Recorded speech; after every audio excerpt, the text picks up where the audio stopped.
मामला है। यह कांग्रेस पार्टी को चुप कराने के लिए पुनर्जीवित किया गया एक राजनीतिक प्रतिशोध का मामला है। कुछ नहीं मिलेगा, समय बर्बाद किया जा रहा है देश का, संवैधानिक संस्थाओं का। सुप्रीम कोर्ट तक पर हमला बोल दिया गया है।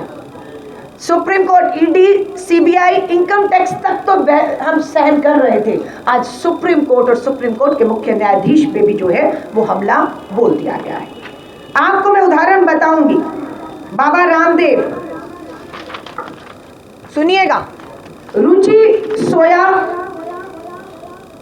4000 करोड़ के कर्ज में, रुचि सोया कर्ज में डूबी हुई कंपनी को कौन खरीदता है? बाबा रामदेव का पितंजलि खरीदता है। खरीदते ही सरकार रुचि सोया का कर्ज माफ कर देती है और उनके जो शेयर हैं वो हजारों से लाखों में पहुंचने शुरू हो जाते हैं। और जो कंपनी घाटे में थी, बंद हो रही थी, वो लाखों कमाने लग गई क्योंकि वो अब रुचि सोया से पितंजलि हो गई।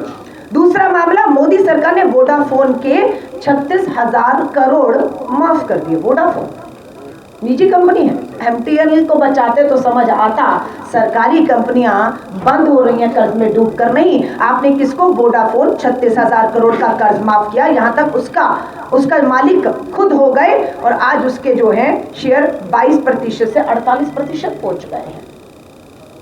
सो इतनी बार हुआ है, आप करेंगे। मकसद क्या, क्यों कर रही है ये भाजपा? ये सब मकसद है कि श्री राहुल गांधी जी को डराना, उनके आगे बढ़ते कदमों को रोकना, उस लड़ाई को रोकना जो संविधान के लिए लड़ी जा रही है और देश को बचाने के लिए, उससे रोकने के लिए ये सब चीजें हो रही हैं। आज बताया जा रहा है कि एजीएल की जो संपत्ति है वो 5000 करोड़ की है। कोरा झूठ बोल रही है भाजपा मुद्दे से भटकाने के लिए। हमारा दावा है, जो ईडी ने, हमने नहीं, ईडी ने कैलकुलेट किया और बताया कि एजेएल की कुल संपत्ति 413 करोड़ है। कुल संपत्ति 413 करोड़ है, जिसकी कीमत 5000 करोड़ बताया जा रहा है। ये एक कोरा झूठ है। और ये 413 करोड़ की प्रॉपर्टी क्या आज भी एजेएल की है? बिल्कुल, आज भी ये प्रॉपर्टी, ये संपत्ति का मालिकाना हक एजेएल के पास है। 2013 में सुब्रमण्यम स्वामी, भाजपा के नेता, ने अदालत में मामला दर्ज किया। अखबार कब किए हैं? 1937 की। मामला कब पता लगता है कि चलिए उठिए एक मामला दर्ज कर देते हैं? सुब्रमण्यम स्वामी जी 13 में भाजपा में खुश थे, भाजपा ने कहा मामला दर्ज करो, मामला दर्ज हो गया। और 2020 तक मामला चलता रहा, कुछ साबित नहीं कर पाए। अंत में क्या किया? सुब्रमण्यम स्वामी कोर्ट में जाकर स्टे मांग लेते हैं कि मेरे इस मामले में कुछ भी नहीं था, 13 से 20 आ गया, मैं इस मामले को वापस लेता हूं। सुब्रमण्यम स्वामी ने 2020 में मामला वापस ले लिया। वापस लेते ही भाजपा मैदान में कूद गई और भाजपा ने अपनी ईडी को पीछे लगा दिया। मामला दोबारा दर्ज करिए। ईडी ने भी मामला दबाव में दर्ज कर लिया।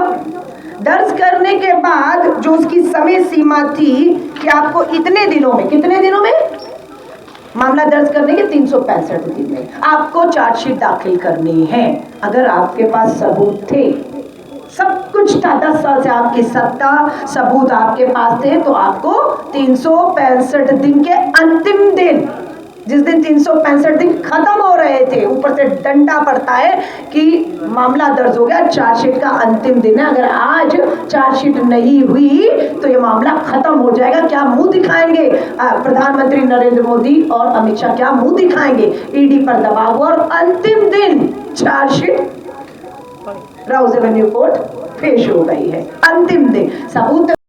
आप भी पत्रकार हैं, आपको पता आपकी तनख्वाहें कहां से आती हैं? विज्ञापनों से आती हैं। आपकी अखबार छपनी है, आपके वेतन आने हैं, आपकी बिल्डिंग, आपका बिजली, आपका पानी, आपके बिल, आपके सब खर्चे कहां से निकलेंगे? वैसे इस अखबार के हर खर्चे को चलाते रहने के लिए, कर्ज से उभारने के लिए कांग्रेस ने इन्हें ऋण देना शुरू किया। अब ये जो अखबारें हैं कर्ज में डूबने लग गई। अब इन्हें कर्ज मुक्त करने के लिए young India non profit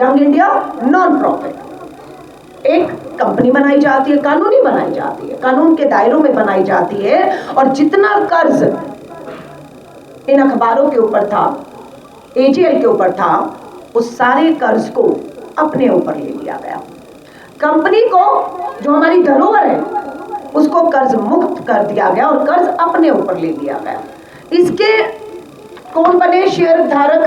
India जो हमारी यंग इंडिया बनी उसमें हमारे 2 नेता नहीं रहे, मोतीलाल वोरा जी, ऑस्कर फर्नांडिस जी नहीं रहे। उसके बाद 2 डायरेक्टर और कौन रहे? श्रीमती सोनिया गांधी जी और राहुल गांधी जी बने। 2 सदस्य और हैं जिसमें सैम पित्रोदा और सुमन दुबे जी। ये 6 लोग शेयर धारक बन गए।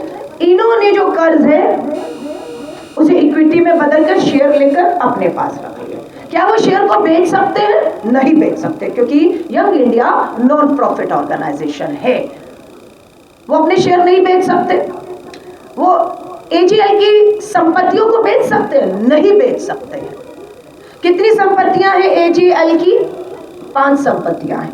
ये 5 संपत्तियां कहाँ हैं? दिल्ली, पंचकुला, मुंबई, लखनऊ, पटना, इंदौर में है। जिसमें से दिल्ली, पंचकुला, मुंबई, पटना और इंदौर की संपत्तियां जो है वो लीज पर है, वो मालिक नहीं है, वो लीज पर, वो बेच ही नहीं सकती। हमारी जो प्रॉपर्टी है वो कहाँ है? फ्री होल्ड है, वो मात्र एक लखनऊ की संपत्ति है जो फ्री होल्ड है, जिसमें पूरी तरह मालिकाना हक तब भी और अब भी एजीएल का है। यंग इंडिया का इससे कोई लेन देन नहीं है। यंग इंडिया संपत्तियों को ना बेच सकती है, ना इसके शेयर को बेच सकती है, ना इससे कोई तनख्वाह ले सकती है, ना कोई तनख्वाह लिया है। 1 रुपए का लाभ शेयर धारकों ने यंग इंडिया के 1 रुपए का भी लाभ नहीं लिया है। और ये कहते हैं यहां मनी लॉन्ड्रिंग हुआ है। ये सरासर झूठ है, धोखा है, फरेब है। मशीन कह रहे हैं। इलेक्शन, ईडी मतलब इलेक्शन डिपार्टमेंट, ईडी मतलब एक्सटॉर्शन डिपार्टमेंट, वसूली केंद्र बन चुका है। आपके सामने ये पोस्टर हमने आज जारी किया है। कौन है ये चेहरे? क्या मामले थे उनके ऊपर? अजीत पवार के ऊपर सिंचाई घोटाला था, मामला ईडी की रेड, छापे 30,000 करोड़। कहाँ है अजीत पवार जी? भाजपा में हैं, महाराष्ट्र के मंत्री हैं, उप मुख्यमंत्री हैं। मामले का क्या हुआ? मामले खत्म कर दिए गए, बरी कर दिए गए। हेमंत बिस्व शर्मा पर शरद घोटाले का, टाटा घोटाला चिटफंड का आरोप लगे, रेड हुई, ईडी ने मामले दर्ज किए, लेकिन क्या हुआ? भाजपा में चले गए, असम के मुख्यमंत्री बन के। मामले का क्या हुआ? खत्म, मामले खत्म, बरी। अशोक चौहान महाराष्ट्र के मुख्यमंत्री रहे।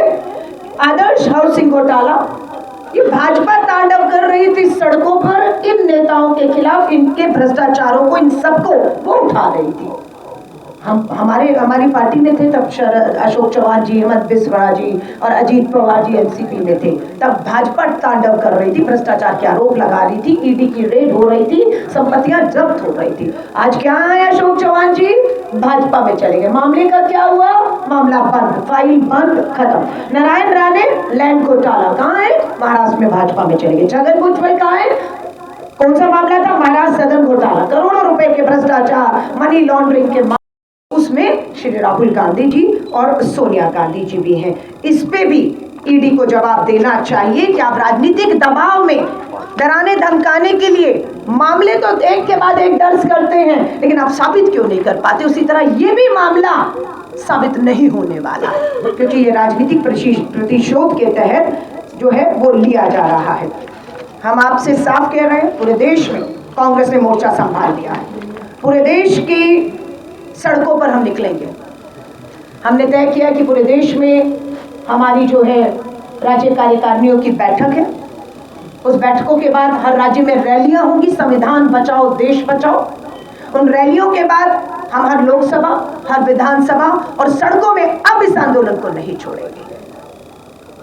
अगर हमने ये आंदोलन छोड़ा तो देश की धरोहर, वो अखबारें जो अंग्रेजों की से लड़ती रही, जिनकी छवि को धूमिल करने की कोशिश हो रही है, हम नहीं होने देंगे। और हमने ठान कर निकल गए हैं, अब भारतीय राष्ट्रीय कांग्रेस चुप नहीं बैठेगी। हम इस धरोहर को भी बचाएंगे, इसकी छवि को भी बचाएंगे। और हमारे नेता श्री राहुल गांधी, उसका परिणाम क्या होता है कि प्रधानमंत्री नरेंद्र मोदी जी नारा लेकर निकले थे, अब की बार 400 पार।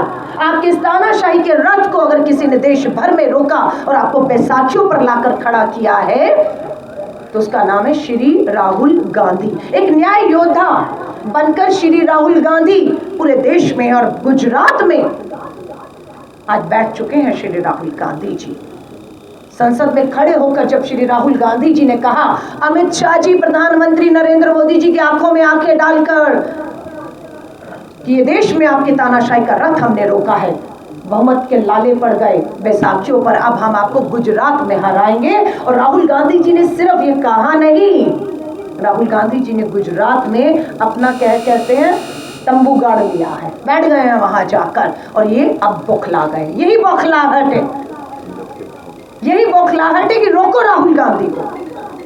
अभी तो बहुमत से चूके हैं, कोई बड़ी बात नहीं।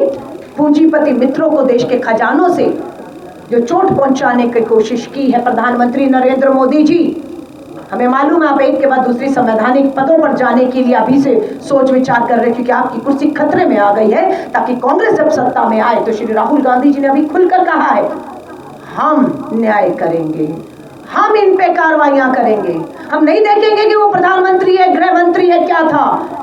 हम सत्ता में आते ही 10 साल नहीं लगाने वाले।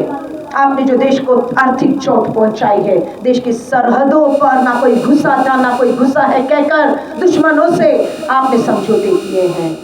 हथकड़ियों में अमेरिका से हमारे बेरोजगार युवाओं को भेजा, राहुल गांधी जी को डराने के लिए, उनके कदम जो संविधान बचाने के लिए, उसे रोकने के लिए है। ये कदम रुकेंगे नहीं। हम भाजपा को प्रधानमंत्री नरेंद्र मोदी जी के वाराणसी में बैठकर खुली चुनौती देने निकले हैं। दम हो साबित करके दिखाइए। 1937 का अखबार, 10 साल से अधिक आप सत्ता में हैं, एक भी आरोप साबित नहीं कर पाए हैं। आज भी चुनौती देकर जा रही हूं, देश के प्रधानमंत्री जी करिए साबित, चार्जशीट है ना, करिए साबित, लेकिन आप साबित नहीं कर पाएंगे। आप जजों को डराने का काम कर रहे हैं, धमकाने का काम कर रहे हैं, और आज हमें मालूम है कि किस तरीके से आप पूरे देश को, इन संस्थाओं को बर्बाद कर रहे हैं। ईडी की सच्चाई यह है कि देश में अब तक 5000 मामले दर्ज हुए। ईडी ने कितने मामले दर्ज किए? 5000 मामले। इन 5000 मामलों में कितने मामलों में आरोप साबित हुए और सजा मिली? मात्र 24 मामलों में। 5000 मामले दर्ज और आरोप साबित होता है मात्र 24 पर। क्या प्रतिशत है आरोप साबित करने का? 1%। 100 मामले दर्ज हो रहे हैं और 1 पर आरोप साबित हो रहा है। और ये 100 मामलों में से 99 मामले किसके खिलाफ हैं? ये 100 में से 99 मामले विपक्ष के खिलाफ हैं। विपक्ष पूरे देश में और गुजरात में आज बैठ चुके हैं श्री राहुल गांधी जी। संसद में खड़े होकर जब श्री राहुल गांधी जी ने कहा, अमित शाह जी प्रधानमंत्री नरेंद्र मोदी जी की आंखों में आंखें डालकर कि ये देश में आपकी तानाशाही का रथ हमने रोका है, बहुमत के लाले पड़ गए बैसाखियों पर, अब हम आपको गुजरात में हराएंगे। और राहुल गांधी जी ने सिर्फ ये कहा नहीं, राहुल गांधी जी ने गुजरात में अपना क्या कहते हैं तंबू गाड़ लिया है, बैठ गए हैं वहां जाकर, और ये अब बौखला गए। यही बौखलाहट है, यही बौखलाहट है कि रोको राहुल गांधी को। अभी तो बहुमत से चूके हैं, कोई बड़ी बात नहीं। पूंजीपति मित्रों को देश के खजानों से जो चोट पहुंचाने की कोशिश की है प्रधानमंत्री नरेंद्र मोदी जी, हमें मालूम है आप एक के बाद दूसरी संवैधानिक पदों पर जाने के लिए अभी से सोच विचार कर रहे, क्योंकि आपकी कुर्सी खतरे में आ गई है, ताकि कांग्रेस जब सत्ता में आए। तो श्री राहुल गांधी जी ने अभी खुलकर कहा है, हम न्याय करेंगे, हम इन पे कार्रवाइयां करेंगे, हम नहीं देखेंगे कि वो प्रधानमंत्री है, गृह मंत्री है, क्या था। हम सत्ता में आते ही 10 साल नहीं लगाने वाले। आपने जो देश को आर्थिक चोट पहुंचाई है, देश की सरहदों पर ना कोई घुसा था ना कोई घुसा है कहकर दुश्मनों से आपने समझौते किए हैं। हथकड़ियों में अमेरिका से हमारे बेरोजगार युवाओं को भेजा गया है। ये सब चीजें जो है, किस तरीके से कितने लाख करोड़ आपने अपने पूंजीपति मित्रों का माफ किया है। सेनानियों ने इस देश को दिलवाई। भाजपा आरएसएस, भाजपा तो थी नहीं, आरएसएस तो गद्दारी कर रही थी, मुखबर बन रही थी। तो आज तो इस देश की आजादी, बोलने की आजादी पर हमला हो रहा है, संविधान पर हमला हो रहा है। इसीलिए हम कह रहे हैं, हमें मालूम है जब से ये सत्ता में आए हैं ये तानाशाह हो चुके हैं और देश के लोगों ने इनकी तानाशाहियों को रोका है। प्रधानमंत्री नरेंद्र मोदी जी के अपने संसदीय क्षेत्र उत्तर प्रदेश में वो कमजोर हुए हैं। सीधा 40 से ऊपर सीटों का उन्हें यहाँ पर नुकसान उठाना पड़ा और 400 पार का रथ देश में अगर किसी एक राज्य ने आगे बढ़ अगर रोका है तानाशाही के रथ को तो उत्तर प्रदेश ने रोका है, और इसके लिए हम उत्तर प्रदेश के लोगों का धन्यवाद करते हैं। मैं इस बात को अजय राय जी के होते हुए कह रही हूँ, जिस तरह से अजय राय जी ने 3 लोकसभा के चुनाव लड़े और लगातार अपने विश्वास को, वोट प्रतिशत को लोगों में बढ़ाया, और वहीं प्रधानमंत्री जी का जनता पे विश्वास और वोट प्रतिशत कम हुआ है। अगला चुनाव मैं दावे से कहती हूँ अजय राय जी लड़ेंगे, हम विश्वास से कहते हैं, लेकिन नरेंद्र मोदी जी वाराणसी से चुनाव लड़ने की हिम्मत नहीं दिखाएंगे।